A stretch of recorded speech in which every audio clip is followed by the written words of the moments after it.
विनोदात लोळवून हास्यात घोळवून सुखाचा आणलाय वसा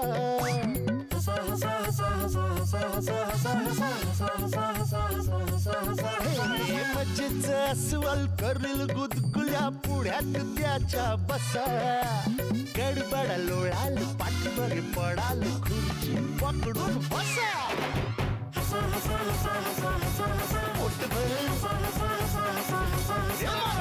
खदा खदा खुदू खुदू किदी किदी हसा क्लोजअप हास्य सम्राट.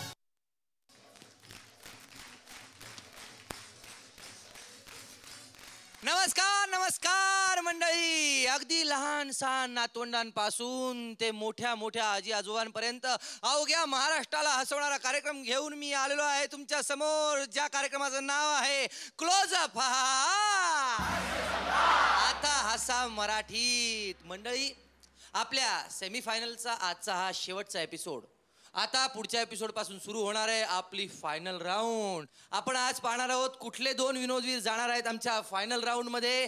तर सुरुवात करूया आपल्या स्पर्धेला. आपले स्पर्धक इथे आलेले आहेत, त्यांचं जोरदार टाळ्यांनी स्वागत करूया, त्यांचं मनोबल वाढवूयात आपण.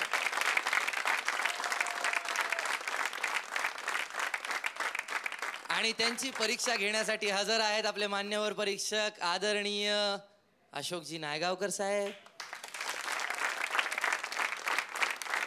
आणि आपले सगळ्यांचे लाडके मकरंदजी अनास.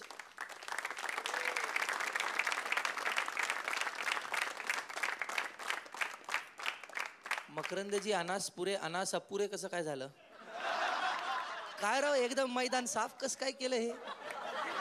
म्हणजे नाही म्हणजे ओठांना मिशी टोचते म्हणून. अरे नाही नाही, नवीन फिल्म साठी काढली आहे. लोक म्हणायला लागले अभिनयात नाही दिसण्यात तरी बदल कर निदान. नाही पण छान दिसतोस तू मकरंद, म्हणजे थँक्यू. आपले स्पर्धक मित्र इथे आलेले आहेत आणि मान्यवर परीक्षक सुद्धा उपस्थित आहेत. त्यांच्या बरोबरीने आज आपले सेलिब्रिटी जज इथे आलेले आहेत. ते कोण आहेत बरं? ती व्यक्ती कोण आहे? असा एक नट, मालिका, चित्रपट, नाटक आणि जाहिराती यामधून आपल्याला त्याने खूप हसवलंय. अशी एक व्यक्ती जिनं हे सिद्ध केलेलं आहे की विनोद करण्यासाठी फक्त शब्दांचा वापर करावा लागत नाही, शब्दाशिवाय सुद्धा एकही शब्द न बोलता केवळ शारीर भाषेवर विनोद निर्मिती होऊ शकते. स्लॅपस्टिक कॉमेडीचा बादशाह, खरोखरचा हास्य सम्राट म्हणजेच कोण? विजय पाटकर.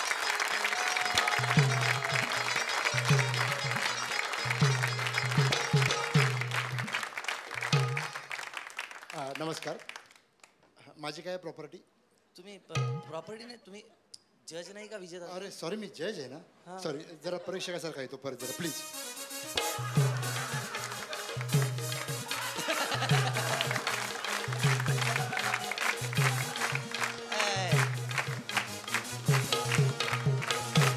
विजय दादा, तुमचं स्वागत आहे आमच्या कार्यक्रमामध्ये. धन्यवाद. झी मराठीने असा कार्यक्रम करतायत अशा प्रकारचा, त्याबद्दल मी त्यांना आभारी आहे आणि त्यांना धन्यवाद देतो. असेच अनेक कार्यक्रम करत राहावे.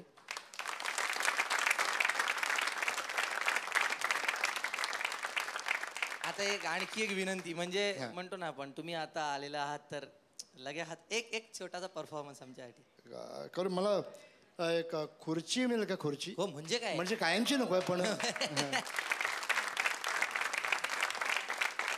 बरं विजय दादा, खुर्ची मागितली आहे तर खुर्चीशी संबंधित म्हणजे राजकारण्यावर काय काय काय करत नाही. नोकरदार वर्ग आपला दमून बागून बिचारा बसमध्ये जागा मिळत नाही. समजा जर मिळाली त्याला बसमध्ये जागा आणि त्यात दुग्ध शर्करा योग समोर एक सुंदर स्त्री असेल, तर एका बाजूला त्याला झोप येते आणि एका बाजूला ती सुंदरी आहे, त्याच्या मधल्यामध्ये त्याचं काय होत असेल? काय होत?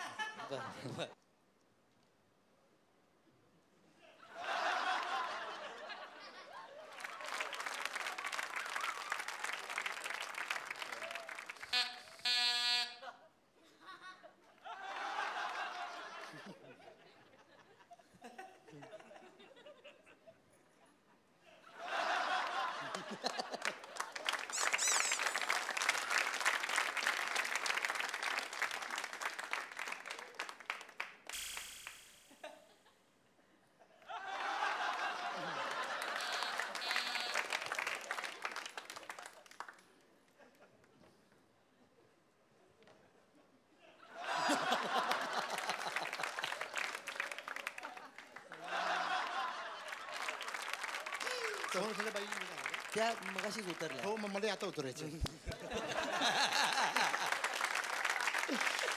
Thank you thank you thank you very much thank you very much. Thank you दादा थँक्यू. मी विनंती करतो तुम्ही स्थानापन्न व्हा. नाही खुर्ची आहे खुर्ची. आहे तिथे खुर्ची.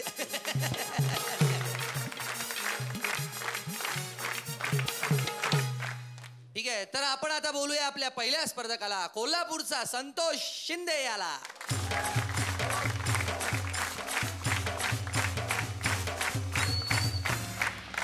पाहूया तुला काय प्रॉपर्टी मिळते.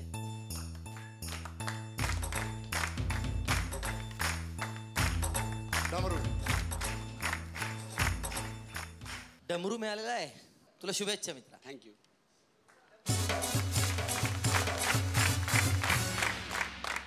ज्योतिष सांगणार, भविष्य सांगणार, मागचं सांगणार, पुढचं सांगणार, 12 वर्षाचं पोर रस्त्यावर रांगणार, पिंगळा बोले झाडावरी, टिटवी आकाशात भ्रमण करी, महादेवा महादेवा. ज्योतिषाची कधी थट्टा करू नको, नाहीतर जन्माला बट्टा लागल तुझ्या. काय नाव आहे तुझं? काय नाव आहे तुझं?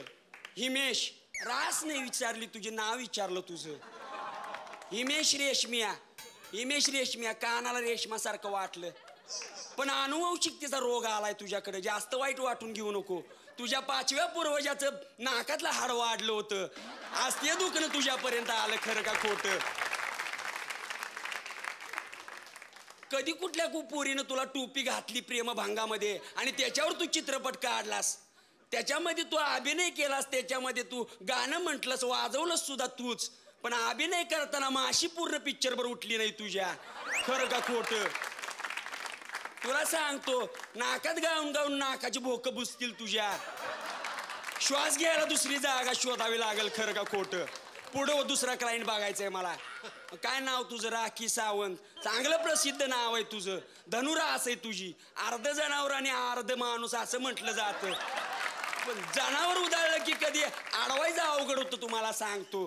बरं तू जास्त वाईट वाटून घेऊ नको, पण तू सगळ्यांसाठी करतीस, पण तुझ्यासाठी कोण काही करत नाही, हे तुझं दुःख आहे. खरं सांगतो, सगळं उघडं करून दाखवायची सवय आहे तुला, मनातलं सुद्धा. पण तुझ्याकडे कोण लक्ष देत नाही. एका 4 चौघात घडलेल्या नकारार्थी घटनेतून प्रसिद्धीचा योग होता तुला, आणि तो झालेला आहे. मिकाने 4 चौघात मुका घेतला तुझा. खरं का खोटं? आणि मिकाने मुका घेतला आणि 4 चौघात घेतला म्हणून चिडलीस तू. कुठं आजूबाजूला घेतला असतास तर मुकाट्यानं मुका सण केला असतास. खरं का खोटं? पण कॅमेरा समोर गेलीस आणि प्रसिद्धी झाली तुझी. मिकाच्या मुक्यानं चांगला हात दिला तुला. शनी वक्री आहे तुला, लक्षात ठेव. जास्त कपड्यांचा वापर करू नको, मग प्रसिद्धीच्या झोतात येशील. थोडक्यात अंगीभूत कौशल्याकडे लक्ष दे, म्हणजे सिलिकॉन पर्यंत प्रसिद्धी जाईल तुझी. खरं का खोटं? काय नाव आहे तुझं? सचिन तेंडुलकर. तुला कोण ओळखत नाही. 7 समुद्रापार कीर्ती तुझी. विक्रमवीर तू. चांगला खेळाडू तू. जगातल्या 1 नंबरचा खेळाडू तू. पण तुला सांगतो, नावाजलेला, अगदी नावाजलेला क्रिकेट मधला गुरु म्हणतात तुला, पण ऐनवेळी नावाजलेला गुरु होतो तुझा. खरं का खोटं? ज्यावेळी टीमला गरज असते त्यावेळी 10, 15, 25 आउट जातोस. 90च्या पुढे रना जायला लागला की अंग थरथरायला लागतं, कोपऱ्याचं दुखणं वाढतं, स्नायू बाळावतात तुझे. खरं का खोटं? सगळ्या गावाला चिंता लागून राहिली. सगळ्या गावाला चिंता लागून राहिली, तू कधी निवृत्त होणार, कधी निवृत्त होणार. पण एवढ्यात तुझा योग नाही. तुला सांगतो, 2019 सालच्या वर्ल्ड कपला 100 शतकं पूर्ण होतील तुझी. धोनी, उत्तप्पा, गंभीर, कार्तिक अशा ज्येष्ठ निवृत्त खेळाडूंच्या हस्ते सत्कार होईल तुझा. मग तू निवृत्ती जाहीर करशील. खरं का खोटं? थँक्यू. काय राव, आता आमच्याबद्दल सांगा की काहीतरी. आमचं काय होणार सांगा. लाकडाचं असतं तर तोंड फुटलं असतं. एवढं बडबडतोस तू. जरा स्पीड कमी कर बडबडण्याचं. भरपूर यश कीर्ती तुला मिळेल. आणि एखादी पोरगी मिळेल लग्नाला, ते सांगून टाक. एखादी नाही, बाकी एका ठिकाणी लक्ष ठेव, एकच मिळेल. 10 ठिकाणी ठेवलं तर हाती दुपाटणं राहील फक्त. लक्षात ठेव. क्या बात आहे. वा, मजा आली. विजयदा कसं वाटलं? नाही खूप छान खूप छान. मी म्हटलं मगाशी मी याचा फॅनच आहे. मी जेव्हा मागचे कार्यक्रम बघितले तेव्हा व्हेरी गुड व्हेरी गुड. तुझ्याबरोबर कधीतरी मला सिनेमात काम करायची संधी दे. अरे बापरे. आणि काय पाहिजे? फारच मिळालं. वा वा वा. विजयदादा आता गुण देतील. खो खो पर्यंत गुण दिलेले आहेत विजयदादांनी. वा. अनासपुरे साहेब गुण देतील. खो खो आणि खो खो मिळालेला आहे. आणि आता नायगावकर साहेब गुण देतील. खो खो खो खो आणि खो खो. वा वा संदीप. धन्यवाद. आता येत आहेत आपल्याला इथे एंटरटेन करण्यासाठी कणकवलीच्या डॉक्टर सई लळित. नमस्कार. नमस्कार. आता प्रॉपर्टी मिळणार आहे आणि त्याच्यावर तुम्हाला परफॉर्मन्स द्यायचा आहे.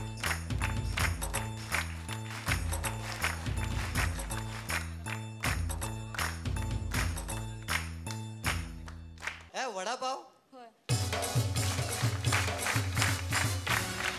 सारे गमचं म्युझिक लावा जरा.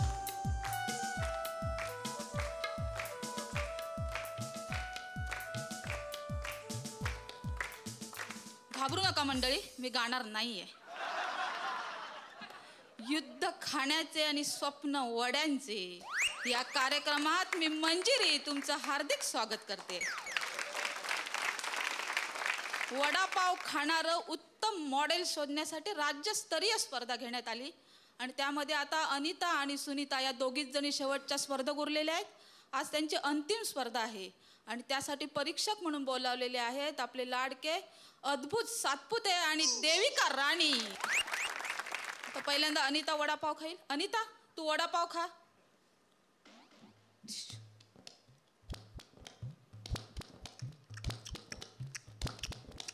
अगं अनिता, काय सुंदर वडापाव खाल्लास ग तू. अगं जिंकलास. हा, पहिल्यांदा आधी तू ते नरसिंहाने हिरण्यकश्यपूचं पोट फाडावं तसा तो पाव फाडलास. हा, त्यामध्ये तू वडा भरलास आणि काय तुटून पडलीस ग त्याच्यावर. हा, कधीच काय न मिळाल्यासारखं. सुंदर, अतिशय सुंदर. आणि मध्येच मला वाटतं अर्धा वडापाव खाल्ल्यावर दाताखाली मिरची मिळाली तुझ्या. हा, आणि चटकन पाणी आलं तुझ्या डोळ्यात. हा, अतिशय छान. मला खूप आवडलं रे. मला खूप आवडलं तुझं वडापाव खाणं. आणि आता देविका, तुझं काय मत आहे? प्रयत्न चांगला केलास तू. वडापाव चांगला खाल्लास, हादडलास व्यवस्थित. पण खाताना चेहऱ्यावर असे चांगले भाव हवे होते. म्हणजे आपण काहीतरी चांगली वस्तू खातोय आणि समोरच्याला खाण्याची ती उत्कट इच्छा हवी, असे भाव हवे होते चेहऱ्यावर. ते काय नाही आले तुझ्यात. आणि काही वेळा वडापाव खाताना तो असा गिळल्यासारखा वाटला मला.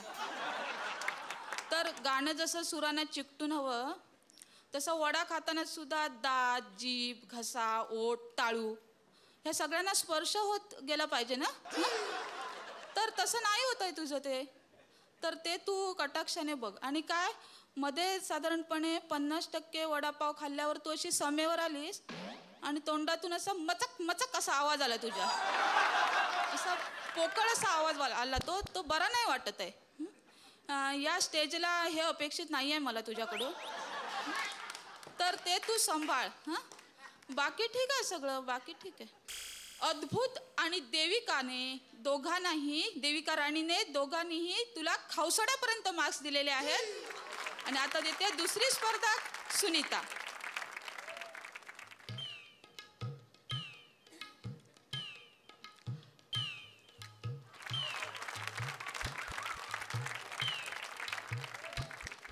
अगं सुनीता, हा, अगं काय ग तू वडापाव नाही खाल्लंस, मलाच खाऊन टाकलंस. काय सुंदर वडापाव खाल्लास ग. पहिल्यांदा तू पाव असा नजाकतीने फाडलास, त्यामध्ये वडा भरलास आणि त्यानंतर कंटिन्युअस कुठेही अधाशीपणा न करता, वसवस न करता तू असा सुंदर वडापाव खाल्लास की खाणाऱ्याला, समोरच्याला तर इच्छा व्हावीच, पण खाणाऱ्याच्या पोटातही दुखू नये. सुंदर सुंदर. माझा आशीर्वाद आहे तुला. त्रिखंडात तू वडापाव सम्राज्ञी म्हणून गाजशील. अतिशय सुंदर, अतिशय सुंदर. हा, आणि देविका राणी, तुझं काय मत आहे? प्रयत्न चांगला होता. अप्रतिम, छानच. पण अजूनही वडापाव खाताना जो आवाज यायला हवा तो तितकासा चांगला नव्हता येत. खाण्याची तुला दैवी देणगी लाभली असली तरी सुद्धा त्याला रियाज आवश्यक आहे. तर रोज पहाटे 4 ते 7 असा रियाज करत जा तू वडापाव खाण्याचा. मग हळूहळू चांगला आवाज सुधारेल तुझा. पण बाकी छान आहे तुझं, ठीक आहे. दोन्ही परीक्षकांनी तुला खवय्यापर्यंत मार्क्स दिलेले आहेत आणि आजची वडापाव सम्राज्ञी ठरली आहे सुनीता. आपण टाळ्यांच्या कडकडाटात तिचं स्वागत करूया. पुन्हा भेटू पुढच्या गुरुवारी याच ठिकाणी 10 वाजता. बघत राहा कार्यक्रम युद्ध खाण्याचे, स्वप्न वड्यांचे, गरमागरम वडापाव.